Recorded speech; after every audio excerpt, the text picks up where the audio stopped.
Okay, I'm so excited. Okay, so, I mean, first and foremost, and you already know this, but this movie is just an incredible feat of editing and of incorporating this multimedia just approach. Is historical, but it's so fresh. It's like it's such an innovative way of dealing with these diary entries.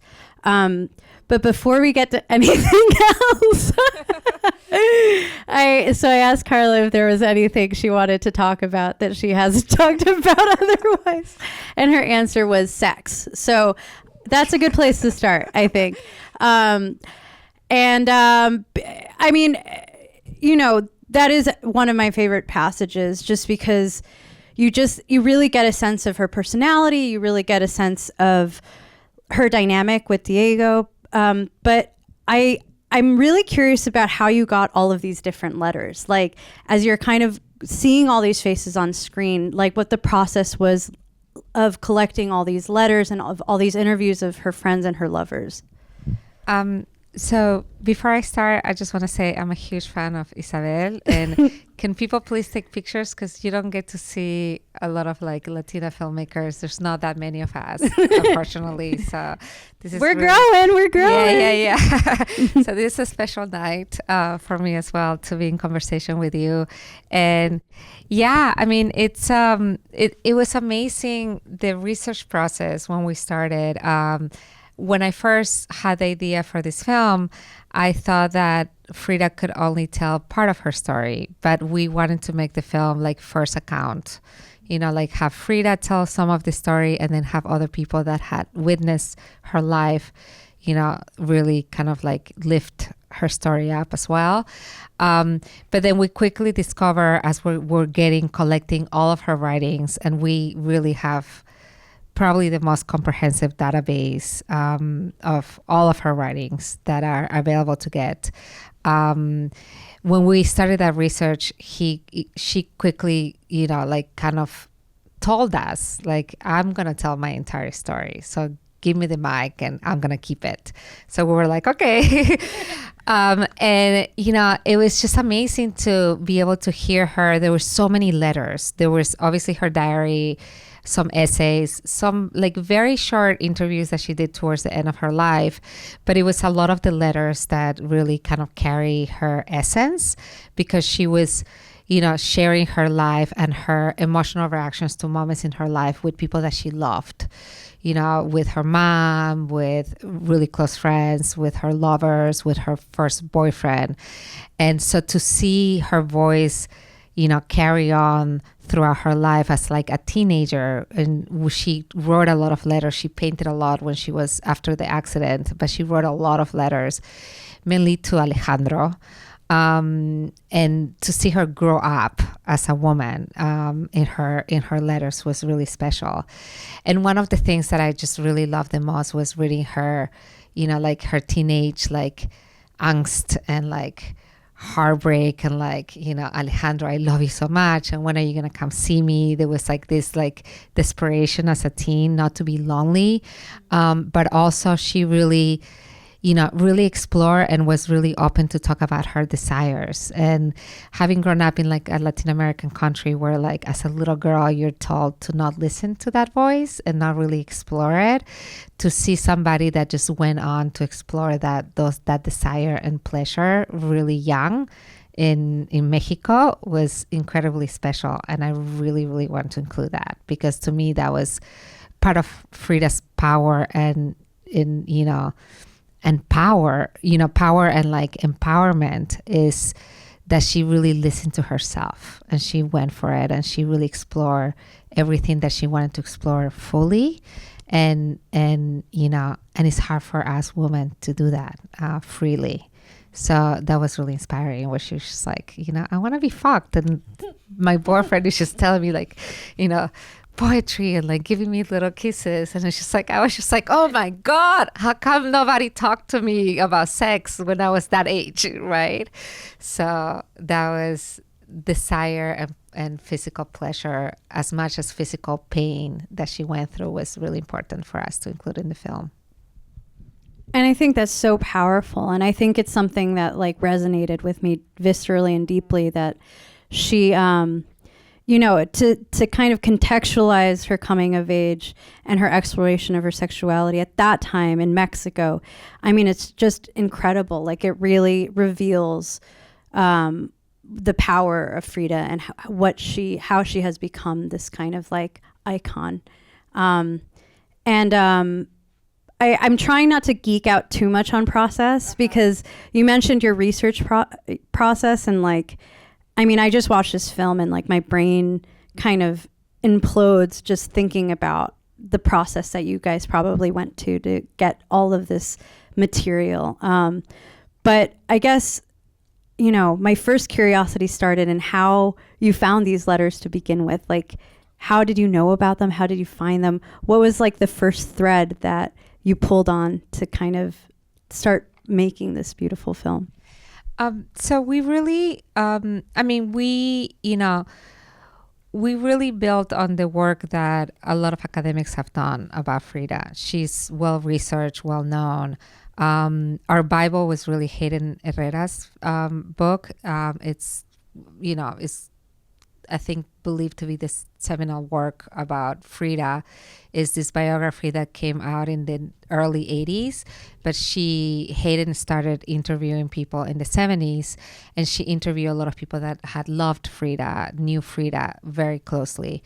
And she had done a lot of research, and she got a lot of her letters from the people that still had her letters physically.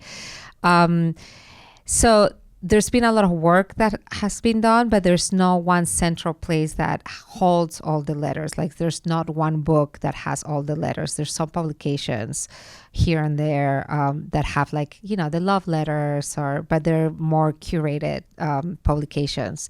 So we just reach out to all the sources. So, and interestingly, a lot of different museums or institutions have different types of letters. So, for example, she had a really strong relationship with a doctor in San Francisco who became a really good friend.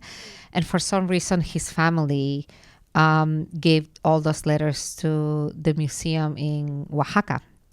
Then, the Women's Museum in Washington, D.C. holds all the letters that Frida sent to her mom when she was in the United States. So we went through that very disciplined process of like contacting everybody and making sure that we had everything. I loved, reading her notes to her mom where she's telling her like, I'm going to be late for lunch. So can you send me unos pesos so that I can buy lunch in Mexico City? And so that's the, we really gather everything. There's some very private collections that have some letters. For example, letters that she sent to a Spanish lover that she had that are not public. They're just very private and we couldn't get to them. But everything that we were able to get, we got and we read. And my producer read, I read, and our associate producer read. So we were really well versed in like where to be able to find, how she felt about things. I mean, that's like an epic scavenger hunt. I mean, it's, I can't imagine, that must have been such a fun process to like uncover hidden gems. It was. One of the things that we were kind of surprised about is that Hayden, a lot of the work that has been done about Frida is really based on Hayden's research. But we were surprised that nobody had gone directly to her and asked her for the original papers of her original research. Right. And so everybody looks at her book and quotes her book and quotes like, people that she interviewed in her book for her book. But we actually reached out to her and she said, I've given all my papers to the Smithsonian. So we went to the Smithsonian, reached out to them, and they couldn't find anything about Frida. So we went back to her and we said, but can we come visit? Can we come visit you? Maybe there's something that you missed, a box that you missed in your house. And she was like, okay, come to my place, but my attic is really dirty. She has a house in Cape Cod where she has most of her stuff. And so we came and we cleaned out her attic.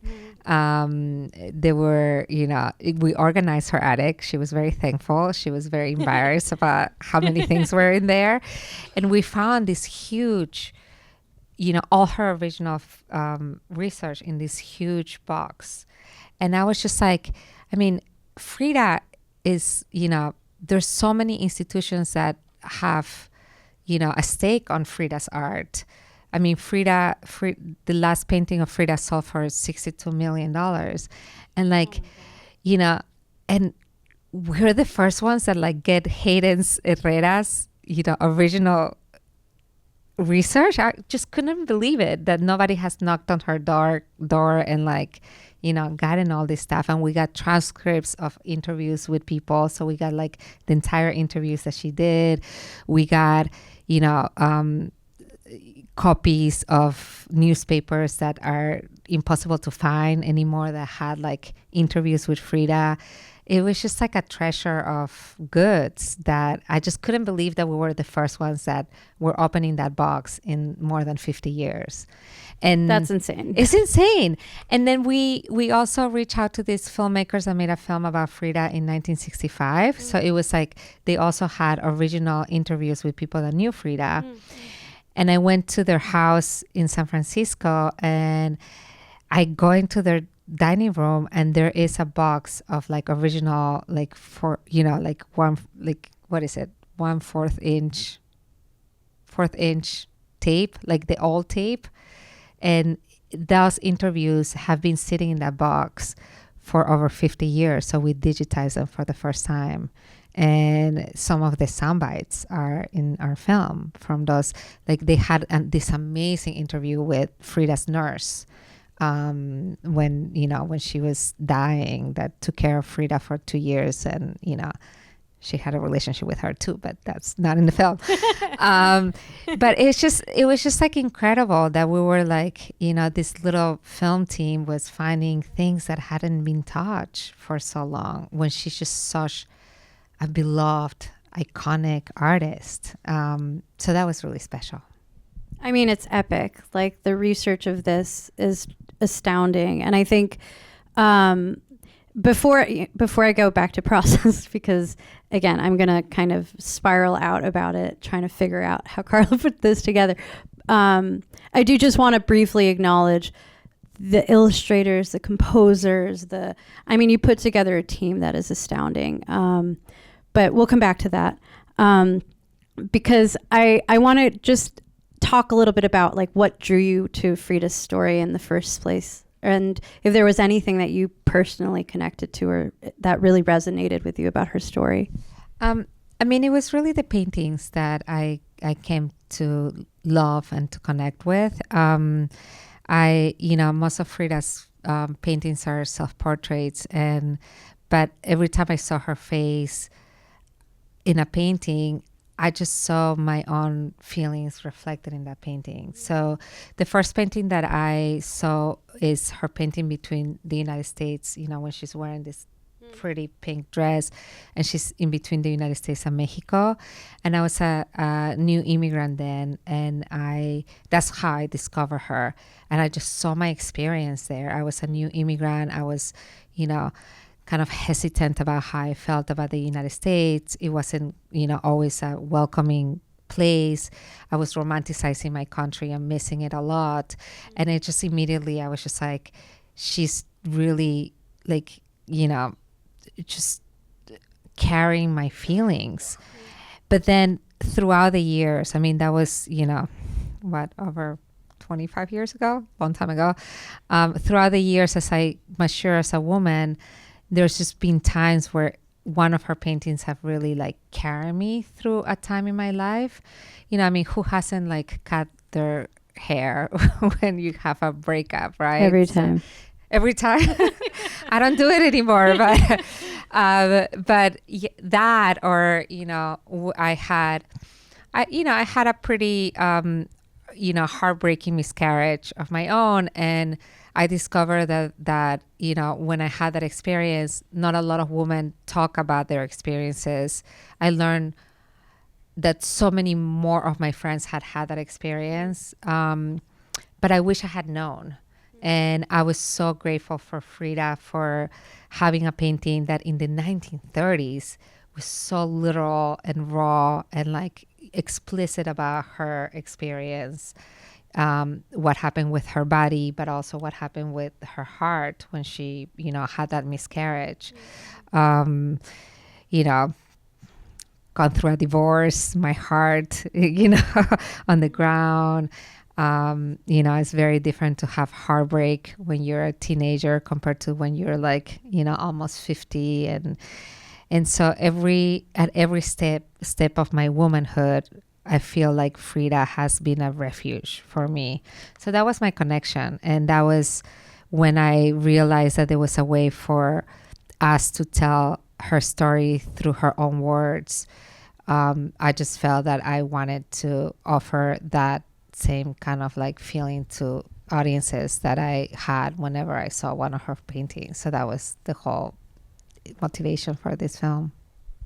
Well, I mean, I think that is what is most profound to me about this film, and I'm about Frida's story, but particularly about this film and how as a director you really tapped into these like very universal, visceral experiences. I think that's part of what lends to it feeling so fresh. She's talking about miscarriage, she's talking about abortion, she's talking about her sexuality, and it's really moving. And I think, she communicates it in her paintings, but I think that the way that you were able to put together all of the letters, it allows you to go on her journey of like experiencing pain, both physical and non-physical. It's very moving. I mean, I don't even know how to pick one. But I guess I'll just finish it off. By the way, if you guys have any more questions, Carla is going to be in the, is it called a reception? Reception. And you guys should go up to her and ask, because I have like a million more questions. But I guess I'm going to leave it by asking about your creative process with all of your collaborators, because I mean, this film to me is such a feat, not just in that it's your transition from being an editor to a director, but that you were able to tap into the talents of so many different people and direct that. So can you tell me both a little bit about the process of transitioning to being a director on this, and then also how you were able to kind of orchestrate, like really kind of conduct this beautiful cacophony of like different talents, creative talents?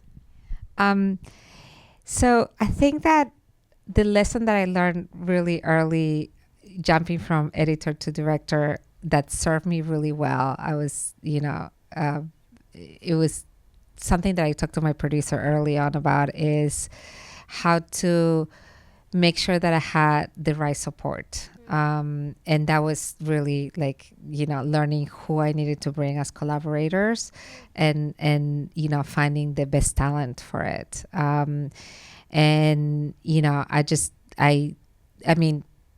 as you know, as a director, filmmaking is a team sport. It has your name up front, but it's really, like having the opportunity to really like collaborate with other talent. And I think that trust is the key. And I think that the experience that I had as an editor, it was, the projects that I worked on that worked really well is where trust was able to be built, by everybody. So that was my goal. And it was really important for me to put together a mostly Latinx team. I wanted to for the team to kind of like represent the subject of the film. Most of our team was bilingual, and I really wanted to bring Mexico as much as possible. Like I'm familiar with the world that created Frida as a Latin American, but I'm not Mexican, and I wanted to inject as much Mexico as possible. So our animation team was working in Mexico City. They came together for this film. It was a bunch of, women that had worked for other like companies, but they knew each other and they came together and they made a team for this film. And now they have a company, an animation company. So if anybody needs a great animation company, I can give you their names. Our composer was from Michoacan, lives in LA, and then we really finished the entire film in Mexico. And it was a learning experience, but it's, there's so much that you can guide. There's definitely like strong ideas of what you want to do and strong ideas of how you want to do them. But also I think is that building the trust to also give your collaborators the freedom to explore and just bring the best of themselves and trust them that we are talking about the same things, we're talking about the same goals, and then if you just let them go, they're just gonna do what they do, which is bring their talent and offer it to you, right, with enthusiasm and trust as well. And so this is a representation of really collaboration and a film that was done by a team. Yeah. Well, unfortunately, I have to wrap it up, but the last thing I'll say in reaction to that is just that in addition to being beautifully edited, I think you really feel the trust that you gave your collaborators. You really do, because I feel like you feel the talents of your animators, you feel the talents of your composer, and I think that's a really special trait in a director, and it makes you trust the film. So, yeah. Anyways, that's it from me. But she's all yours. So yeah, we'll be drinking some drinks over there, and we'll see you over there. Thank you so much. Thank you so much, Carla. Gracias.